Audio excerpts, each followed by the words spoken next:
Alamin kung anong laman ng bag. So ngayon mga pangga is araw ng Sunday. So walang trabaho, kaya ang ginawa ko nga pangga is lumabas muna ako saglit sa bahay kasi nga medyo nainip na rin ako sa loob ng bahay. Ayan, paglakad-lakad ko pangga, ayan, hindi ko pa alam na ngayong araw na to, Sunday, is marami palang nagbibinta ng mga second-hand na mga gamit dito sa Kali-Kali. Kaya ayun, namangha ako mga pangga. So actually minsan lang to sila nagbibinta ng mga second-hand dito sa mga Kali-Kali kasi mga Netherlands kasi mga pangga.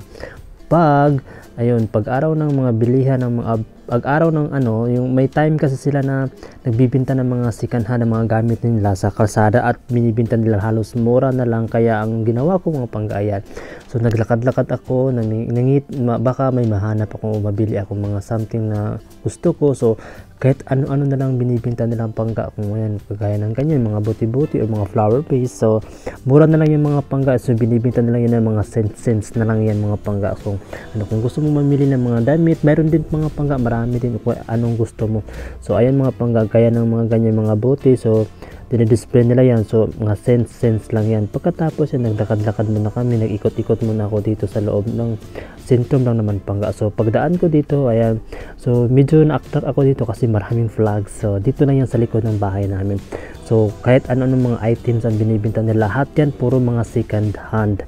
So ayan, may mga lampshade yung nabili, mga laruan, yung mga hanging, o may tindero pa, o tapos ayan mga pangga. So paglakad-lakad ko pangga, ayan, so nakabili din ako ng items na kung anong gusto ko. So dito bandang to mga pangga is maraming tao dito kasi nga maliit na kalye to, pero dinudumog talaga dito kasi maraming binibinta dito ng mga kahit anong mga items. Lahat yan mga second hand na mga items. So yung mga Netherlands kasi ayun, so pag maganyang araw na yan, so ayan mga pangga, so yung laman ng bag ko is nakabili na ako niya ng something. So bubuksan natin niya kung anong nabili ko, so sa murang halaga. So pagkatapos niyan, so naglakad-lakad muna ako. So dito na yan sa likod ng bahay namin, tapos nadaanan ko dito, pero busy dito mga pangga. So may mga batang napufloat pa, tapos maraming mga pangga, yung mga damit, super busy ang mga tao dyan. At dahil Sunday, ayan, so maganda talaga maglakad-lakad. Medyo makulimlim lang, pero ayos naman, hindi siya masyadong malamig.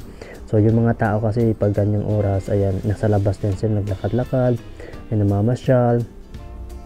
Tapos ayan, nagtingin-tingin na rin kung anong mga gusto nilang bilhin. So ito pala pangga is, ito yung canals na tinatawag dito. Yan, dito lang yan sa Dordrecht. So di ba maganda. So medyo pangit lang yung panahon, pero ayos lang. So paglakad namin pangga, yan, medyo napagod na ako dyan pangga, kaya yan pauwi na ako nyan sa bahay.